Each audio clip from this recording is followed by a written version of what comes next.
Albano, tu vas participar en el 9N, dius, però tu vas néixer a l'Argentina, no? Tu vas votar al 9N, convençut que havies de triar una cosa o una altra, si no, no, sentint-te part d'aquesta societat. Què va votar Albano?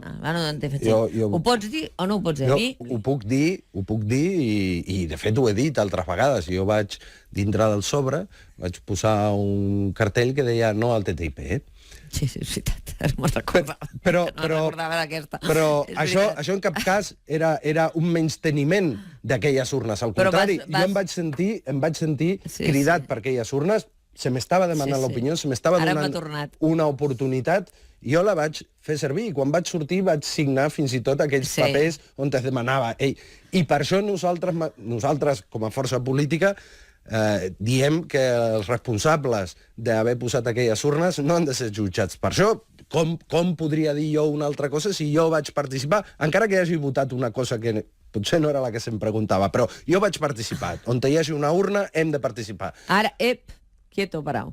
On hi hagi una urna, heu de participar, vol dir que encara que es convoqui un referèndum sense pacte amb l'Estat, vosaltres participareu?